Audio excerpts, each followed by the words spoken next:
Ottawa Redblacks are in a little bit of trouble right now. Their franchise quarterback, uh, Jeremiah Masoli, out with injury for the season, and it will be up to Dustin Crum to rally the Redblacks with one win on the season, taking on one of the top teams, if not the best team in the CFL, the Winnipeg Blue Bombers. Welcome inside Game Day Winnipeg. And of course, when we get the pregame show going here, we bring in the man, the myth, not so much, the living legend, very much so, Chris Walby. What's going on, Bluto? Hey, I'll tell you right now, it's pretty interesting. And when you look at this might be one of those games that may surprise the heck out of you. You talked about the fact that Masoli, listen, I feel so bad for this guy, Jeremiah Masoli. Obviously, he got hit by, I think it was Garnet Marino, the guy from Saskatchewan, broke his leg. He was out all last year. He comes back, rehabs like a mad dog. Comes back here, and now he blows his, now he's got Achilles. Yeah, it was ACL and now Achilles. Yeah, ACL. He may just have to really look at life because he's getting some decent cash from Ottawa. But having said that, they can release him now before September because of that. They have a clause in the contract unless he's got a guaranteed contract. A lot of times, unless he's still injured, and that's another thing they'll have to go into. But you're not going to carry a guy like this again, and you're not going to take it. No offense to Jeremiah Masoli, I'm a big fan of him, of the way he plays. But if I'm an organization, I'm basically cutting my losses. I think we've seen the last of him, unfortunately. He's a heck of a football player, and I wish him the best. I hope he recovers 100%. But I don't think you'll see Jeremiah Masoli in the CFL after this year. I just think he's got to start taking care of his body for life after football. And it's going to come down to the Rocket Man. He's the guy that gets it done. As a little Elton John there. How about this guy, Dustin Crum, a rocket scientist, engineer? Like reading his background is phenomenal. This guy is a very, very intelligent guy. So, while I went back and looked at some of his stats, he was like the player of the year in 21 somewhere in Kent State, I think. So, he can play, but no experience.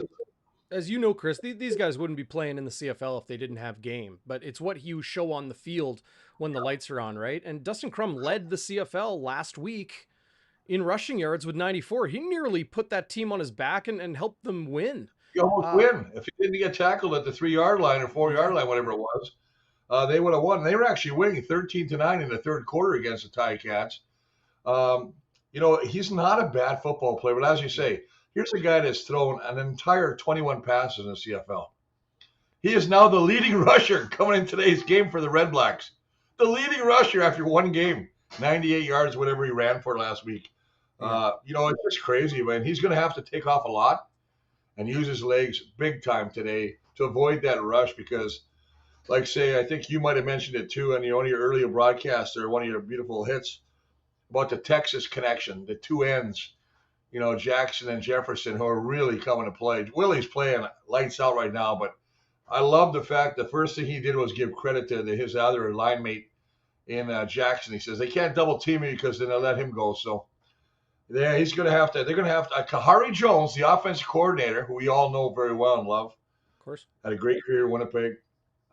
He's going to have one heck of a game plan for this young quarterback and this offense to win this game.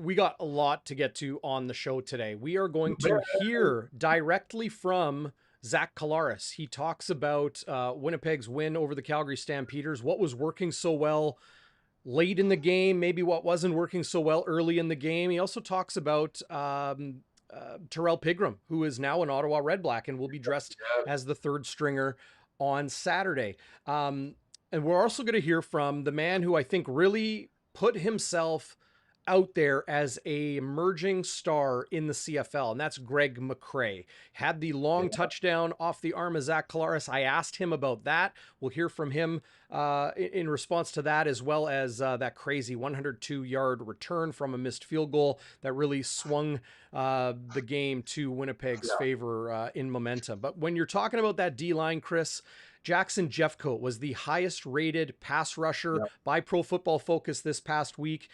Winnipeg, how about this? Tops in the league with 28 pass knockdowns, 28. Second Yeah. is Saskatchewan with 18. So they're nearly like 3-2 ratio on the next best team when it comes to pass knockdowns. Willie Jefferson, Evan Holm, and Dietrich Nichols. So the rush end and the two halfbacks are tied for the league lead with 5 pass knockdowns apiece. Teams on pace for a record 104. That would be the best in the CFL since 1991. Well, it would be the best ever, but the record currently, the 1991 BC Lions had 89. Wow, that's crazy when you think about it. But they've been playing well. I mean, I'm not surprised when you mentioned 2 of the 3 guys. Willie, I'm not surprised about Willie. Willie's 6'7" frame. He's got hands to go up there. He's like a 7-foot guy right there. And then, of course, you got a guy that no one talks about, but who's having an all-star, all-Canadian MVP type year in Dietrich Nichols. And the guy that surprised me the most, and the guy that I'm really proud of and the way he's playing, is a UND grad in Evan Holm, who has really played well. I mean, he's smart. He's not getting beat on the deep ball. He's not biting on. He's not looking into the backfield to read the quarterback. He's playing honest football. And I call that by just staying with your reads, know where you got to be. Don't try and cheat, play solid. And that's what he's doing. Yeah, he's been outstanding, as have a whole handful of players in the Blue Bombers defense. Malik Clements is somebody I think that has really elevated his game in his second season with Winnipeg, 3rd in the CFL. We're going to talk about Demario Houston as well. Dietrich Nichols was one player that Zach Collaros spoke of. Ted Wyman of the Winnipeg Sun wrote a great piece on Tuesday, I believe it was, and talking about Dietrich Nichols being this quiet star, because you don't hear from him a lot during the game because, as Zach Collaros puts it, and we'll hear from Collaros in a second, I wouldn't want to throw his way either. He is that good. Very smart. The Bombers might be without Jamal Parker and Winston Rose, and we'll get into the injury reports and what we saw in practice this week. Is some good news is on the horizon. But even with those DBs banged up, Chris, they look really, really good. It's not just the D-line and the linebackers. That back end is playing really well. And you got to think about what they do. A lot of guys don't understand what goes on in the locker room. To study the guys you're playing. So every team is different. Every receiver is different. But they'll break down tendencies. So we'll use Dietrich Nichols as an example. He's going to break down the tendencies of what a Justin Hardy will do, what a Cecil Marino will do, what a Scarver will do on the other side. Jalen Ackland, who I know is a heck of a football player, played in Hamilton last year. They go and say, what are their favorite routes? They break them down, and they've got tendencies. And a good team will really look at those tendencies and work on them all week in practice. They'll show them so that when they come up and they see certain formations, you kind of, you eliminate and you say, okay, this is what they're going to do. Watch now. They might do a double and up, a little waggle and a post, So these are things that I think the DBs don't get a lot of credit for because there's so much studying in there, and especially with these guys. And you're talking about Nichols, you're talking about Evan Holm. Actually, I'll talk about every halfback in the league. The ability to play the waggle is such a skill set. When you guys got a running start, and I can't have contact with that guy after 5 yards, it is so tough and demanding on these guys. They are, to me, some of the great athletes on every football team, maybe the best athletes on our football team. Should we take a look at the Winnipeg Blue Bombers depth chart for week 6 against the Ottawa Redblacks? Here, let's make it a little bigger for everybody. How about we do that? And, not too many changes. Carlton Agadosi returns to the lineup here, has been on the 1-game injured list for a while. Janarion Grant, well, he comes out this week, Chris. Really unfortunate on that second half offensive play where he went down to injury. It is a left ankle, and or pardon me, I don't know if it's left or right, but it is an ankle injury, and he is on the 6-game injured list. So Greg McRae will handle kick and punt return duties, which I think leaves Winnipeg in some pretty good hands.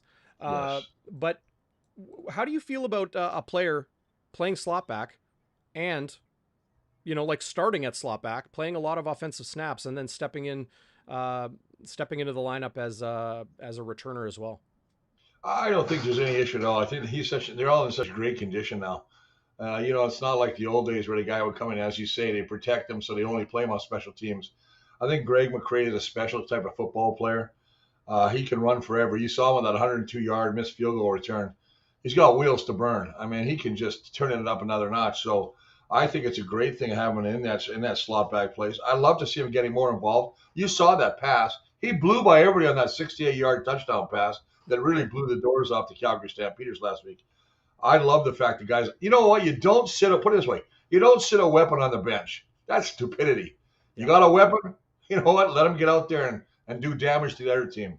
Well, you know, Chris, I talked about this with Hustler on Winnipeg Sports Talk just a little while ago, and their audience should be joining us in just a minute. But what do you do when Kenny Lawler's back? Because you got Lawler, you got Agadosi, you got McRae. That's 3 Americans right there. Then you have Rasheed Bailey, and you have so that's 4 Americans, sorry. And then you got Dembski. Dalton Schoen. There's your 5th American. Then you got Dembski and Wolotarski. Nothing's going to happen. Nothing's going to happen to. What are you going to do? Dalton Wolotarski. Where I might see a change happening, and it may be McRae in this instance. I think McRae might just be that. Might be when they. If you get a Lawler back, that's a special type of athlete, right? You know, I mean, he's a tremendous receiver. The only other option I can see, would they take out a Rasheed Bailey and put him in that spot? You know, that's a possibility. A good run blocker, though. Rasheed Bailey is such a lifeblood of this team, though. He's such a leader on that team. He makes the hard catches. He does a great job blocking downfield. Don't look at his stats. He's got 12 catches for 94 yards and a couple touchdowns. The fact is what he does when he doesn't have the ball is so important. So I think, I mean, to me, the obvious play would be, to your point, is that's one place where I guess I would say McRae, you're just going to be returning kicks now, and Lawler, and they might make the Korea the DA, you know what I mean, the designated American, so he can play and then put him back in there. But I don't know how close we are. I read something in the paper that we're getting closer to a solution for this Kenny Lawler situation. I still have not heard anything. I think it's just remaining hopeful. You wonder if it's going to keep dragging. I mean, obviously it's very frustrating for both the club and more especially for Kenny Lawler, who wants to get out of field. He's not getting paid. And that's tough when you're not getting. Now the Bombers maybe can't even be with the team. He can't even be with the team. That's almost as bad. I know they're not supposed to be paying the guys, but I know how the league works too, and I guarantee there might be a little sliding of the, knock on the old hotel door where you are. Oh, look, a little envelope. Oh, cash. You know what? It's more likely that they would restructure his contract, right? He's on the suspended list, so his salary doesn't count against the cap. But then you could restructure his contract and give him a mid-season bonus. Right? Oh, there's always a way to play it. Yeah. I mean, I don't think they'll do that. I think that right now, you're not trying to spend money where you don't have to spend money. They want him to get back, but I mean, that is a great predicament. I mean, any team would love to have that predicament, DB, where you are basically looking to put an all-star in an all-star lineup. And you're like, where do I put this guy? Who do I take out? And I mean, you're not going to take Wolotarski. I'm blown away. I think the guitar man, Wolotarski, is playing outstanding this year. Dalton Schoen speaks for himself. Dembski ain't going anywhere.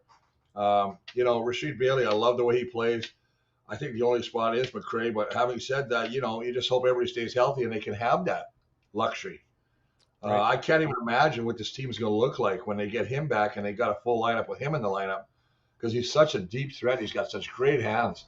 You wonder. I mean, I think he made the good move getting out of Edmonton because, oh boy. They used to be the elite league, the Eskimos, before they became the Elks, and they were living in the penthouse. And I got to tell you right now, you hear that flush? Now they're in the outhouse. That's how bad it is right now.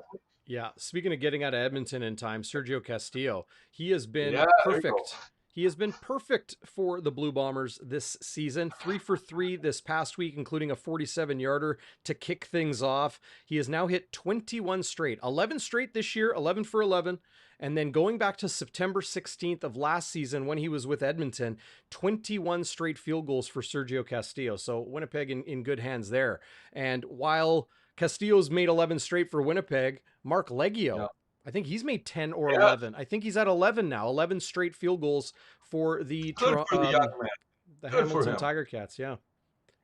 Defensively, Chris. Sorry, go ahead. Oh, sorry. No, go ahead, man. I was just going to say defensively, things not looking too different than they have in years past, in weeks past. Abu Daramy-Swaray remains at field corner. And this is maybe for the time being. I would love to get your perspective, Chris, on when guys are coming back from injury. In the case of Winnipeg, it is Winston Rose, who was practicing this week and moving practicing with the first team offense. And he was right here where Demerio Houston normally starts. Rose was there in practice this week, and Houston bumps over to this spot and kind of bumping Daramy-Swaray. Rose is not going to be activated, remains on the 6-game injured list, but very close to a return. Your kind of take on when that veteran comes back, and you got to make some moves around. That is such a tough decision. I talked about this before with another player who I'll mention right after this, but I think the way that Abu Daramy-Swaray is playing, he's getting stronger every game. He's getting more comfortable at that wide side corner position. I think that it comes down to, do you want the chemistry? It's like a chemistry thing too. I mean, he's playing beside Evan Holm. They get to know each other a little bit. Yeah, you got Winston Rose. He's a former All-Star. He led the league in interceptions a couple years ago. But, it's funny. You get guys that start to play well. How do you have to really say, now, is it the veteran presence that's going to take place over the rookie? Abu's a Colgate, first year out of Colgate. Or do you go with, a veteran like Winston Rose who knows the game, has been in this scene almost every situation? That's a tough call, buddy. I mean, that's one of the calls I wouldn't want to make, and that might be obviously something that Richie Hall, the defense coordinator, is going to have to sit down with his DB coach and figure it out. I think the other one that's very interesting, and I'm kind of jumping on it, is I saw that Kyrie Wilson is back practicing. Yeah. And I mentioned this last podcast. I said, you know what, Darrin? The way Malik Clements is playing, who do you take out? You're going to take Malik Clements out? And listen, Kyrie Wilson's a stud. He was having a fantastic year. I think he was the most outstanding defensive player for the Bombers leading up to that injury. And obviously he got hurt. Now he's coming back. Long road for the young fella. But the way that, and you've talked about Malik Clements, and he's got 3 sacks, 2 sacks, whatever. He's all over the place. He's just making his presence known. He flies to the football. How do you put him in the lineup? So it's the same scenario as the Winston Rose, Abu Daramy-Swaray story. I don't know. They've got just so many riches. They're blessed with so much talent. Yeah. Now, you're not going to keep a guy on the free agent list because I tell you what, those guys want to play. That's the other aspect of it, DB. Kyrie wants to play. He's getting close. He wants to be on the field now. He's not going to take a job on a practice roster. And if he does, I'm telling you right now, you can only protect players for so long. And someone's going to offer him money to come play somewhere else. And that's what they do. They go to the best teams, and they start cherry picking some of your players off the practice roster. And I can see that happening. Yeah, I know nobody wants to see that happen, but it is absolutely a possibility. Of course, if another team wants to grab a player from an opposing team's practice roster, they have to activate them and play them immediately that week. Yeah. So some positions more difficult than others to grab a guy. So with Winston Rose back at practice, it's a short week for Winnipeg. They've got the Edmonton Elks in like 6 days following Saturday's game in Ottawa, and then a bye week. So I think they're probably going to be cautious with these guys returning. Winston Rose and Jamal Parker as DBs, Kyrie Wilson as a linebacker. I think he's still going to be a little bit pretty tough Achilles injury last season. Connor Burtonshaw, the fullback, also back practicing too. I think that's a great point, and I wasn't even thinking about that, but the bye week is so important. And to give an extra week to heal to get back, that's a smart move, DB. I think that's a great point. I think that's what probably will happen. You're talking about, and I know we don't want to get too far ahead, but I hate to say these are bingo spots, but Ottawa is just struggling. The only thing that makes me positive about Ottawa is their defense is not playing bad. Ottawa has a pretty good dang defense. Mm-hmm. And if they can continue to play, they've only given up 14 points in the last 2 games. They're the least penalized team. So head coach Bobby Dice has got these guys playing smart football too. They're not taking stupid penalties. Did you watch that Edmonton game yesterday? What the? Come on, man. Did you see that Cornelius, whatever his name is, Cornelius? What was he doing? He's going down. He flips the ball up in the air. He was making some mistakes. Yeah, no doubt. I don't even want to get into the tire fire that is Edmonton. You know what I mean? I don't want to get to. It's just we're going to replay them next week. My point is, Yeah. Ottawa is going to give them a better game. I think Edmonton, it can play well if they can get. It just shows the importance of quarterback position. If they I think can it play shows the importance of coaching, because I just don't see Penalty, that team. oh, yeah. When you got Well, mistakes across the field, I think it goes into more than I the think it's players on coaching. the field. I think it's coaching. I think that they're talking right now that they want to get a new coach. They want to put Geroy Simon as a GM now, and but he's got a 4-year contract, and I thought it was a 1-year deal. It's 4 years. I don't think they can afford to get rid of him. I told you I didn't want to talk about Edmonton. I thought I told you that. No, you did, but I'm all over the place because the league is more than just us. As good as we are, it is about everybody, buddy. And I'd like the league to flourish. I don't like when we look stupid, when the league looks bad. So that's the reason I bring it up. The Ottawa Redblacks at 1-3, hosting the 4-1 Blue Bombers. They're going to be without defensive back Kyriel Brooks, as well as Money Hunter. Hunter on the 6 game. Brooks just hasn't been able to practice as of late, and on the 1 game. Shaq Evans out of the lineup, and on the 6 game, he is one of those offensive weapons they brought in via free agency. Also, Devontae Dedman back from the NFL, but on the 6 game injured list. So it will be Brandon Dandridge, their cornerback, handling things. But defensively, Chris, defensively, they're banged up, but they still have one of the most impactful defensive ends in the league, and that's Lorenzo Malden III. Right here at defensive end. Look out for him. He is going to bring it. Offensively, Avery Williams at running back. They have not been able to run the ball too much this season, but if there was ever a game they need to and give their quarterback some support, it is this one. Nate Bahar, Jalen Acklin, those are the 2 receivers I think most notable to watch offensively for the Redblacks. Yeah, offensively, they're just they're a team that just, man, they haven't done much. They got 2 touchdowns or 3 touchdowns on the year. I was looking at some of their stats. They have 1 passing touchdown and 2 rushing touchdowns, or 3 rushing touchdowns. I mean, it's terrible. It's just something they're just not getting any kind of consistency, any kind of offensive production. Listen to this: Arbuckle, the 2 quarterbacks now. So you got Dustin Crum who start, Nick Arbuckle who's had struggles. These guys have had 34. These guys have had 34 offensive drives combined. They've got 1 touchdown. They haven't even thrown a touchdown. I mean, you look at Arbuckle, 0 touchdowns, 4 interceptions. Mm-hmm. It's just not pretty. That's why I say the key to this team, to me, will be special teams in Ottawa, because they got good special teams. I'm a big fan of Louis Ward and Richie Leone. But I think their defense is a very good defense. They're number 2 in points. They only give up 16 points a game. They have to keep that team in. They've got to keep the Bomber offense off the field. And after you saw what they did to Calgary, which was one of the most impressive drives that I've seen as a football player, 9-minute drive to kill the clock against the Stampeders was phenomenal. What's going on, Merle? Joining us, watching live on YouTube. He says, nice transition from Winnipeg Sports Talk. Love this. Great way to kill time with pulled pork on the smoker. Merle, I'm on my way over immediately following Game Day Winnipeg here on Bonfire Sports. That's awesome. And welcome everybody who's joined us from Winnipeg Sports Talk. You got the legend, Chris Walby, alongside myself here on Winnipeg's pregame show. Chris, the way Winnipeg was able to control the football late in the game against Calgary was just unbelievably impressive. And I asked Zach Collaros about that. He mentioned the offensive line. They like run blocking. Before we hear from Zach Collaros, we got an interview with him to run right now.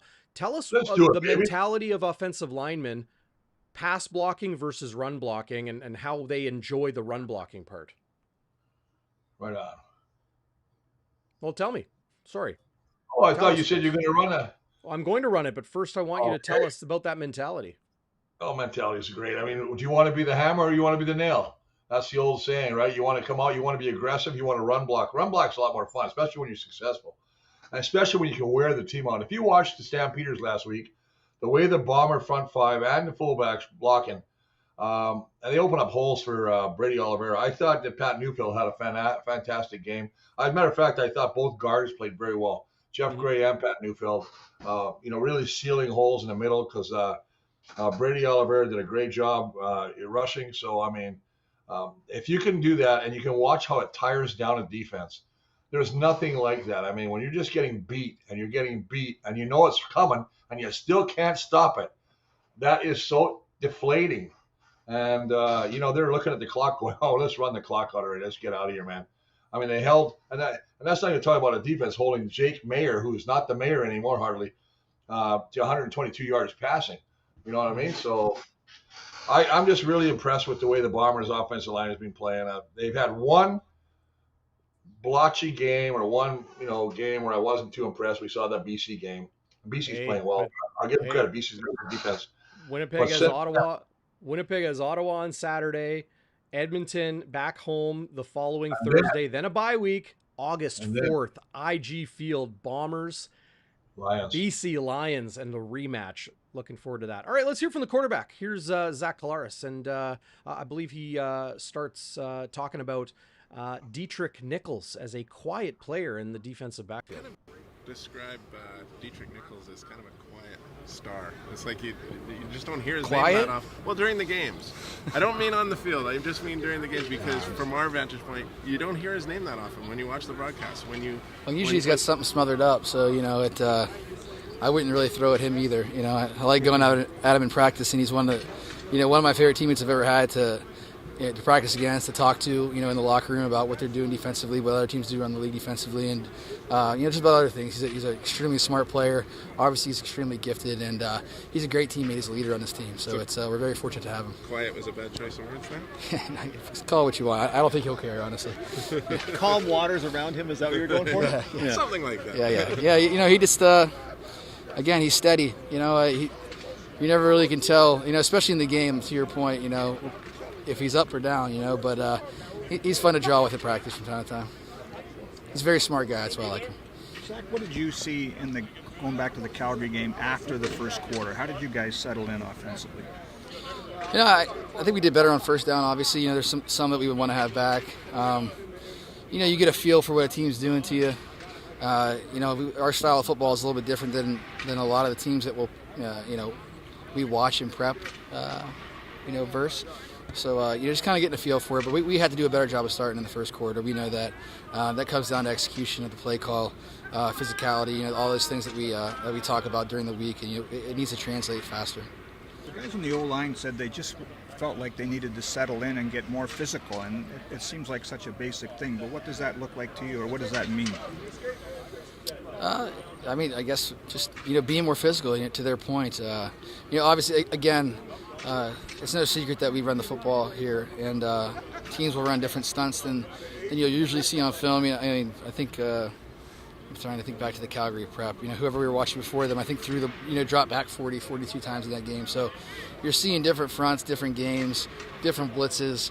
And if you don't stay efficient on first down and stay ahead of the change, you're going to see a mirage of different things, but I think we were able to settle in and execute some play calls and ultimately win the game.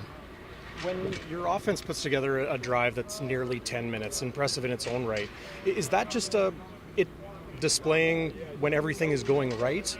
Is it it kind of just happens? It's late in the game and you guys are trying to eat up clock. What goes into that happening? I think it's just about focus. Obviously, understanding the situation and. We were backed up there. Obviously you want to start with, getting a first down. We were able to do that, and then, understand where we're at in the game. I think we were up 11 at that point or 10.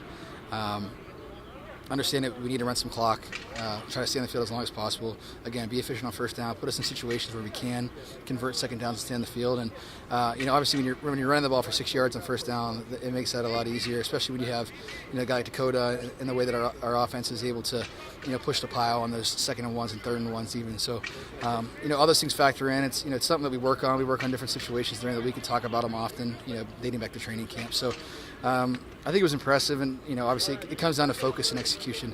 And we have a lot of guys that have been in those moments, and it was easy for me to mishand the ball off most of the time, so it was good. You mentioned focus and execution. How much is it physicality? Yeah, again, to Ed's point, what the offensive line was saying, it was, they were definitely moving the pile, and I think offensive linemen, if you asked them, they'd rather run block than pass block, so it was fun for them. Just one more quick one, Zach. Tyrell Pigram signed in Ottawa. Are you glad to see that he's getting his chance or look somewhere else in the league? Of course, yeah. I mean, you always want young talent in the league. Pig's a great guy, a lot of fun to have around here. Obviously, he's electric with the ball in his hands, and I think he'll do well in Calgary's system and learning that, and it'll give him an even deeper understanding of what the CFL game is about. Thank you, Zach. Yep. Zach Collaros talking to the media during practice a little bit earlier this week. Bombers, Redblacks, Saturday afternoon, 3 o'clock in Ottawa. And, of course, we will have your post-game, as we always do, game day after dark in the afternoon following that game. But, talking about Piggy T, he will dress, just signed with the Redblacks this week. He'll be the third stringer. Are we going to see him maybe as a short yardage guy? I'm not entirely sure, but I think you'll see him a short yardage, DB. Yeah. I don't think Nick Arbuckle's a great short yardage guy. I'll be honest with you. I think that he's got a little bit more speed. I mean, he got stuffed on the 1 yard line. But you remember Winnipeg wasn't comfortable with him running.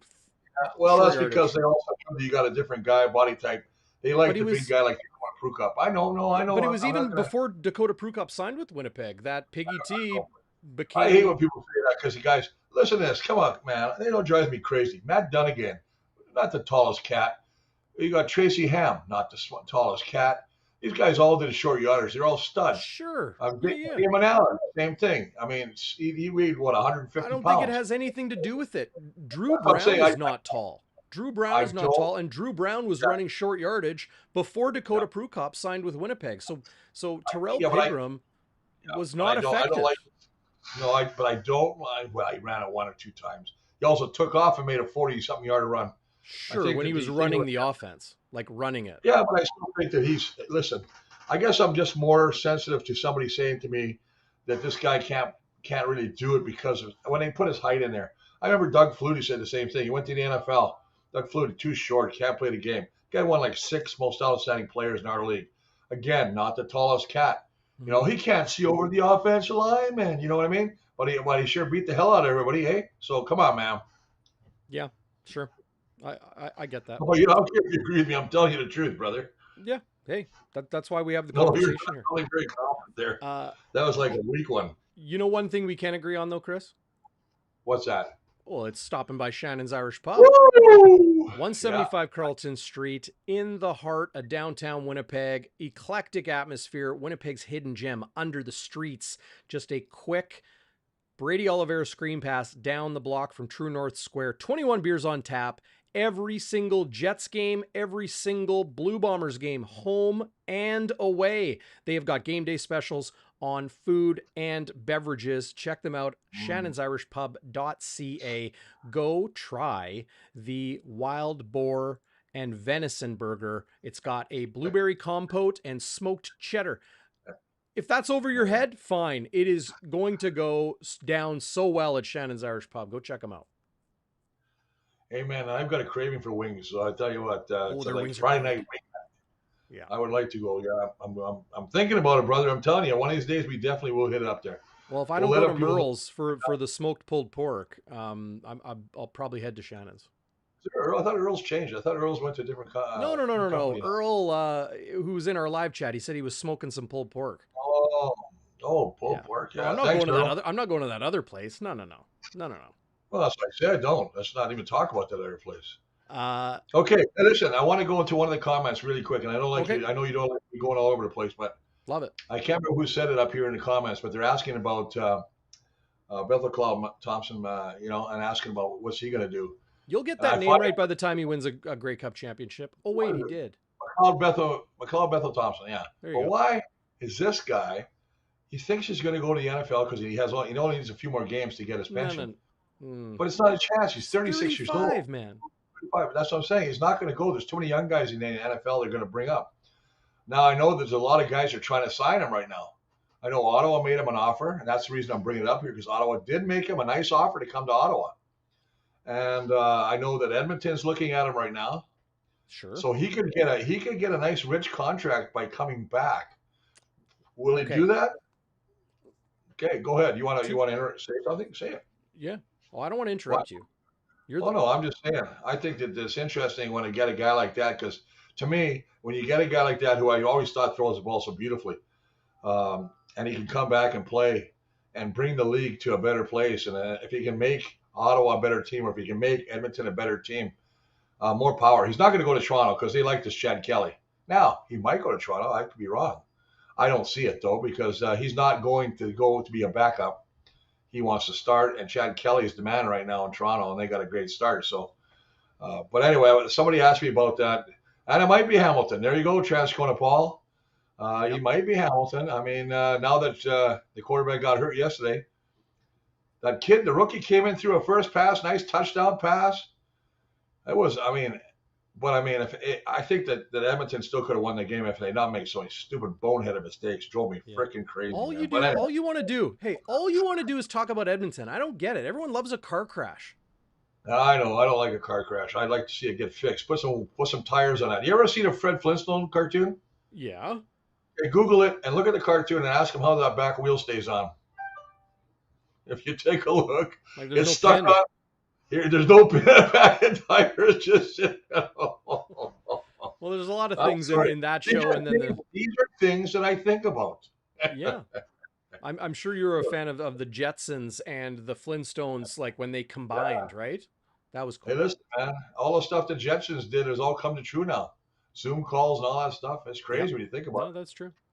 Flying cars is next. Okay, so here's my take on McLeod Bethel-Thompson, and two things to remember. One, he went to the USFL to be close to family. That was the reason. Because he had many opportunities to make pretty dang good money, like 500 plus in the CFL. Number two, he didn't do it to get an NFL opportunity and get his pension and that sort of thing. Is he going to say no to that opportunity if it comes? No, of course not. But it ain't happening. He's 35. 30-year-olds have trouble. 35-year-olds, forget it. Yeah. It's not Doug Flutie, right? Doug Flutie got his opportunity a little bit later, but and number three, they're not the same category. Number three, our old pal Enoch Mwamba, who hosts the Waggle with Donovan Bennett, the real DB, on CFL's web, CFL.ca, and I've done that show with those guys. Great guys, great show. Enoch talked to his former teammate and friend, McLeod Bethel-Thompson, and he said, not happening. Heard you're signing with Ottawa. Not happening. If he's not going to sign with Ottawa, you better believe he ain't going to sign with Edmonton. Okay. Yeah. It's easy to get from Ottawa to different areas in the United States. Edmonton, not so much. Similar to Winnipeg, with just a couple, American planes coming in and out as far as destinations and the rest. So, okay, I give you that. That's a great point, and you're right. Enoch Mwamba does know him. They were teammates. Yep. They're good friends. They won a cup together. So, yeah, I can give you credit for that. But I just think, and I agree with you. See, I'm just throwing hypothetical things out there, and some of it is like you throw stuff at a wall. Sometimes it sticks. Yep. But I'll say this. I agree with you. Edmonton, no, he's going to get killed. He's not going to a place where he's just going to be counting clouds lying on his back. He's going to get killed in Edmonton. Well, I don't think he ain't going anywhere. I don't think McLeod Bethel-Thompson's going to sign. Anyway, so let's move on from BLT or McLeod Bethel-Thompson or whatever. Yeah, I'll take a BLT. I brought it up because it was a great comment from one of the great people that comes and tunes into the show here. So Ray Shroud is watching live on YouTube, and he commented this earlier. Guys, question. In the Blue Bombers scheme, does the center call the pass blocking? In view of the Blue Bombers giving up sacks up the middle, is it scheme or is it undersized center incapable of handling the defensive tackle's bull rush? Before we get you, Chris, the expert, to address this, I will say Chris Kolinkowski, according to Pro Football Focus, is the #1 rated center in the CFL, period. Go ahead. Oh, I agree with you. Now, the point is, if you get beat, it could be for any number of reasons, twists, stunts, blitzes, whatever. It's not always that thing, right? The other thing is the center does call a scheme. Your center always calls the formation. First thing he comes up, looks for the middle linebacker. Where's the MAC lined up? The middle linebacker. Then he'll yell either slide protection, solid protection, whatever they have to do to get the proper protection for the quarterback, depending on the play call. But yes, good point. The center does call the protection for the offensive line. So Chris Kolinkowski, yeah, he's a bit smaller, doesn't exactly have long arms on him. You played with a ton of very good and more run of the mill centers on the O-line, Chris. What do you see in him? Hey? Oh, I don't think. I played with Delisle Bauer, he's a Hall of Famer. I played with Dave Van Conen, great football player. I'm thinking about some of the guys that I played with over the years, so many. I'm just trying to remember all their names, but I think it's like, I'll say this. I used this example one time before. I played with a guy named Bell Belcher. Bell Belcher, rest in peace, Bell. He brought Lone Star to Canada, the restaurant. God bless him, man. Free margaritas and chicken wings. Anyway, we were at this guy was so good. He was only about 6'4", 250. His technique was impeccable. I would watch him on one-on-ones and watch what he did, how he played, how he stayed low, how he used his hands, how his footwork was. You go to anybody that was on that team in those years, and they'd all say the same thing. Number one guy, I mean, just technique-wise, he was so skilled. And so it's not the size. And Larry Butler was another guy that when I first came in the league, I was defensive lineman at the time, but Larry Butler was the offensive guard. I think he won the Shenley back then for outstanding offensive lineman. I think it was 81 or 82. And again, an undersized guy, but just fantastic footwork and teamwork, our technique. So again, I don't want to get caught up in, in all the stuff where you have to be, certain size, you have to be strong and you have to have good footwork. Yeah, we've had guys that used to bench press 600 pounds and they couldn't move their feet. Well, they're not going to play football very long. You've got to be able to move those feet. Yeah, no doubt about that. What I wonder, Chris, is were you concerned with the line play on both sides of the football against Calgary? Because in the first half, Dedrick Mills was running roughshod. He had 7 carries for 76 yards and a touchdown in the first quarter, and then it seemed to disappear. And then offensively for Winnipeg, it was, like we talked about, Mike Rose and James Vaughters. They were bringing the heat. And then as the game went on, it's almost like the pass game set up the run. It's contradictory to normal convention of the run sets up the pass. But Winnipeg, offensively and defensively at the line of scrimmage, went from a tough first half to really, really good, frankly, nearly dominant in the second half. How does that happen? It was dominant. Well, you know what? I guess they just, you make adjustments all the time, right? You can't just wait till halftime to make adjustments to figure out what the team's doing. What I liked, if you want to look at they were down 11-1. They scored 23 unanswered points to win that football game. They only had the ball 11 minutes in the first half out of 30. But in the second half, 23 minutes. I mean, Calgary was never on the field. So to your point about running a football, you can't run the football if you don't have that much time. You got to start putting the ball in the air. You got to start moving the football, try and get back in the football game. Bombers just dominated. They owned that. And like I said, one of the nicest drives I've seen in a number of years, that 9-minute, 11 play or whatever play drive to wipe the game and to end the game. Yeah. That is what you put icing on the cake. That is putting a stamp on it saying, you got your foot in your throat, now we're going to crush it. Yeah, it was 15 plays, 96 yards, 9 minutes, 43 seconds. And we heard Zach Collaros talk about that as well. Tyler Fabry, offensive line coach for the Oak Park Raiders, one of those football factories for pro football. Yeah. And U Sports as well. Tyler, of course, former U of M Bison. Technique and football IQ is greater than size. That's right. He's right 100%. Tyler Fabry knows. My kid actually played at Oak Park too, which is nice. But having said that, he understands the game. I've had big guys that can't move, and I've had small guys who have just got tremendous technique, and you can't take them out. They're little. You know what they're like? They're like little pit bulls. They get on you and they don't let go of you. You know what I mean? I was All-American in the States when I played in Dickinson.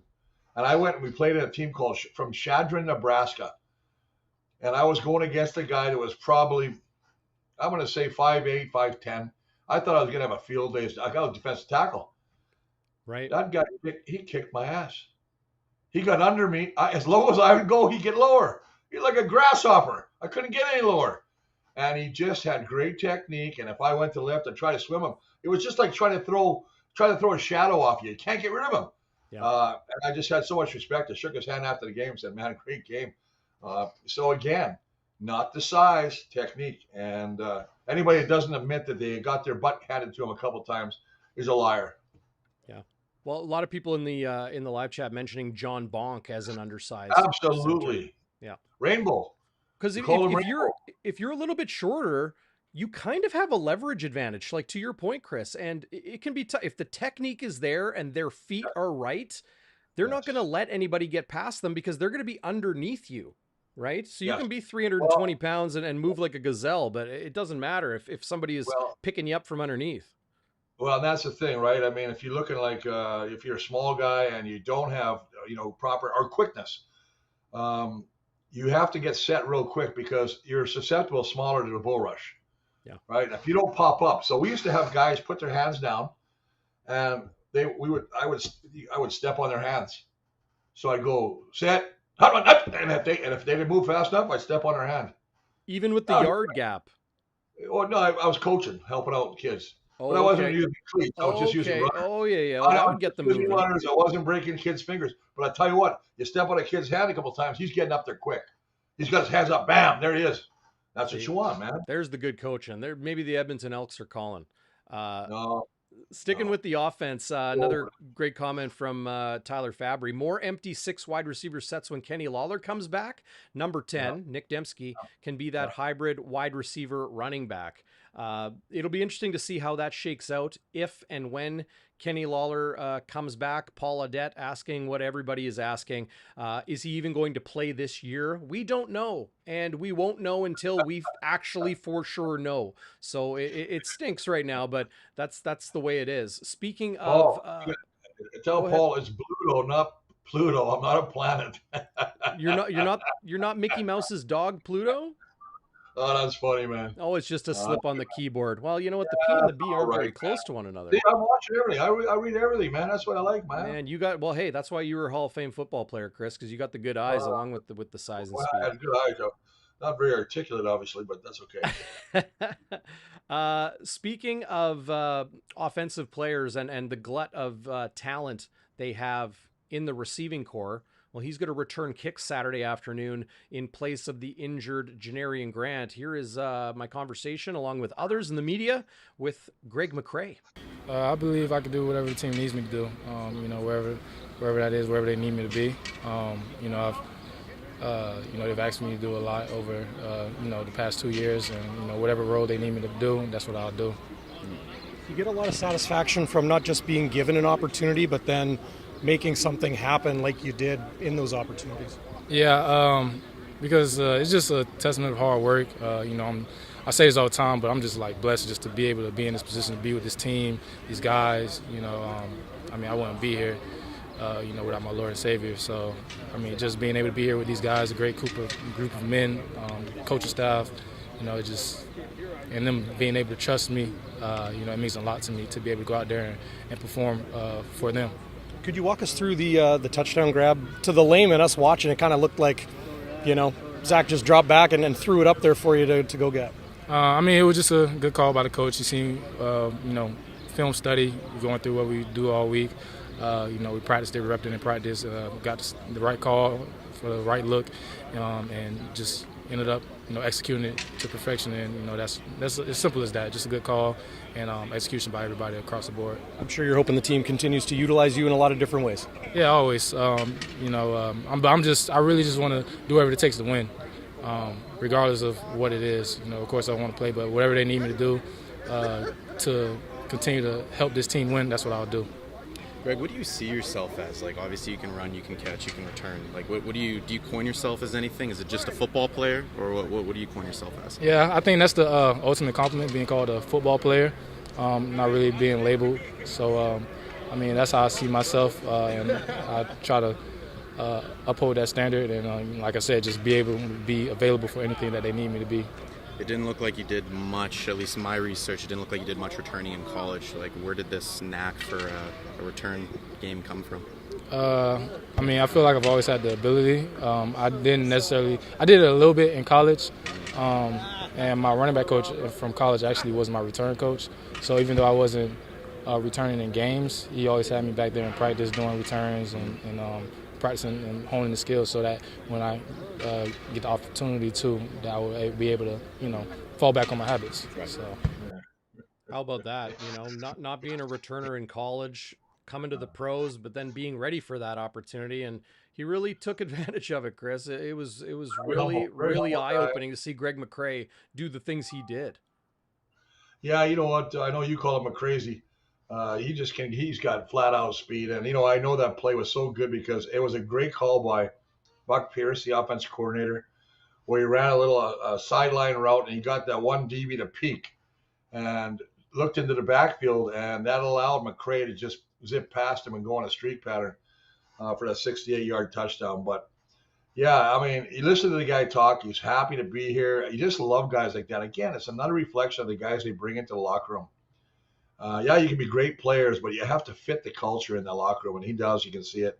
Yeah, I've also wondered how he got his helmet on. He's got a full set of hair. I'll tell you, I wish I had hair like that, man. That's beautiful. Dude. He's a good-looking dude. Yeah, good-looking dude, man. That's right. Yeah, and a hell of a football player. And I like that he says that's the ultimate compliment, being called a football player. So good on you there, Greg. Quick question from Keith Lilies, who's watching live on YouTube. What's going on, Keith? Everybody out there watching live or listening to the podcast afterwards, go give a thumbs up. Go do it right now. It's super easy. And if you don't have a Gmail account or a YouTube account, just sign up for a Gmail account. It's 2023. It's time. And then go give a thumbs up. That's what you need to do. Keith asking, if Kenny Lawler's on the suspended list, does his salary count against the cap? We touched on this a few minutes ago. It does not. So that's a lot of money saved. Same too with the Winnipeg Blue Bombers players that are on the 6-game injured list. If they stay on the 6 game for the entirety, their salary during that time does not count against the cap. So that is currency that general manager Kyle Walters kind of accrues and collects and builds up for that maybe late season acquisition that they might need for a playoff run. So there is some good in the bad. Of course, people hoping Kenny Lawler is back sooner than later. Yeah, I mean, that's all people really want to talk about these days, it seems. And it's interesting you talk about that too, because I think there's a limit of how many times you can bring a person, or how many times you can go on a 6 game. I'm glad you asked. So you can take anybody off early on their first stint on the 6 game. Yeah. But if you take them off early, you do not get the salary cap savings. It's when they're on their second stint on the 6-game injured list. So they are on the 6-game injured list. 6 weeks goes by. They get replaced on the 6-game again. You can take 2 players off early max per season.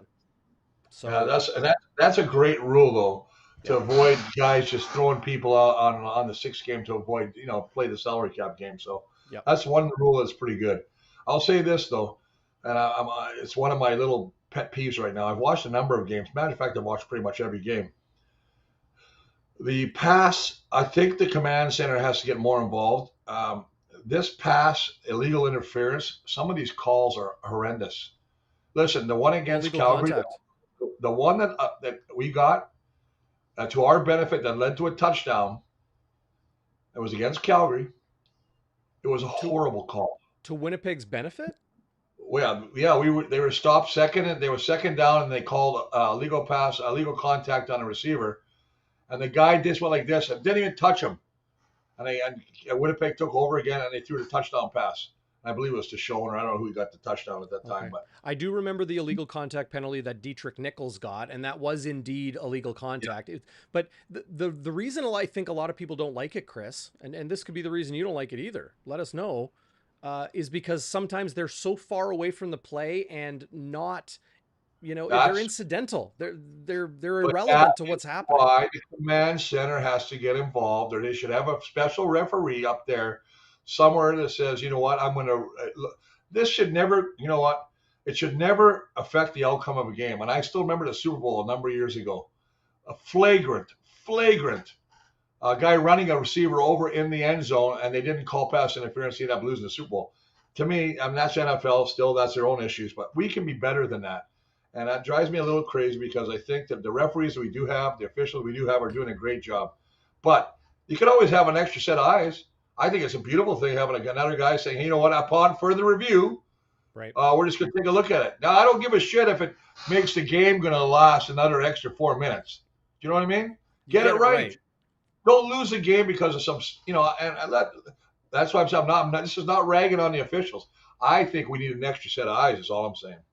Yeah. All right. I'm really curious what your keys to the game are. The Winnipeg Blue Bombers 4-1, winners of 2 straight, back out on the road this week to take on the Ottawa Redblacks, who got their first win on home turf in like a year, just a couple weeks ago against the Hamilton Tiger Cats. What will it take for Winnipeg to not let this one slip through their fingers? Well, I'll tell you what, an offense, I think that, when you heard Zach talk, I think it's absolutely critical they get first down production. Get out there, a good start. You can't wait and keep hoping you're going to, rebound like they did against Calgary in the second half. I think you got to run the ball still, just to continue the dominance on that O-line. Make them aggressive, make them pit bull mentality, let them go out there.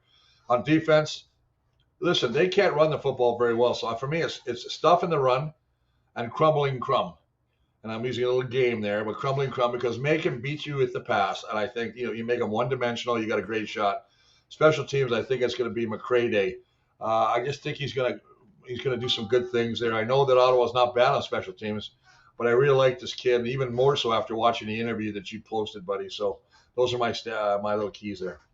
I will add one thing to that, and I apologize. First things first, I apologize because I called him Avery Williams. Devontae Williams is their number one tailback. But what I am looking at is the guy who's listed third, and that is Ante Milanovic-Litre, who long time with the Calgary Stampeders. He's somebody I think worth keeping an eye on. Same with Marco Dubois. He's a fullback, but the guy is a beast, 6'4", 232, and he has had some just monster plays, long touchdowns, sneaky. I don't know how much sneaky, how sneaky he's going to be now that he has shown people what he can do. But Dubois is a fullback with, NFL style tight end makeup tool wise. So, for Devontae Williams and I don't know too much about Bennett, fifth-year player out of the University of Ottawa, but Williams and Milanovic-Litre, I'd keep an eye on them, because Ottawa needs the run game to succeed. And one last point, it would be kind of nice to see our old buddy Drew Desjardins, who starting left guard for the Ottawa Redblacks, who played with the Bombers, won a Grey Cup with us, went down to the NFL for a year on the practice roster, came back, signed. He is the richest offensive lineman in the CFL. It's the highest contract. So it'll be interesting to see Drew going against some of the boys on, Ricky and Waters and Jake Thomas and Cam Lawson and all those guys. So, yeah, it's going to be a great game, fellas. I'm looking forward to it. But I just can't see the Bombers, even in Ottawa. They've won 4 straight there. I just can't see them. I think it's going to be at least a 15. I'm going to go 11 to 15 point win. Yeah, they're 9.5.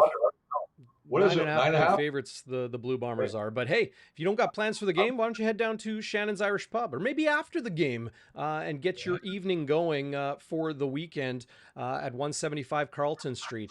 Jets and Blue Bombers game day specials, 21 beers on tap, including some of your favorite local brews, and the food is off the charts. Try the wings and get that venison and wild boar burger in you before it is gone. Shannon's Irish Pub, 175 Carlton. Just a quick hitch screen down the street from True North Square. And the other thing about Shannon's too, I should mention, they're open for lunch on Fridays now. Ooh, there get you your go. weekend going early. Good move for them. Yeah. And I want to say this before I leave you guys. Bomber glass. I think you brought this to me, Darren. You notice it's empty. It's just got a little remnant in the bottom there. I got to go fill it up now. So I want to thank you guys. And like you say, give us a love, give us a thumbs, give us some love. And we'll see you guys next. And go Bombers. And DB, enjoy the rest of your weekend, brother. You too, Chris. Cheers. All right, man. I got to go.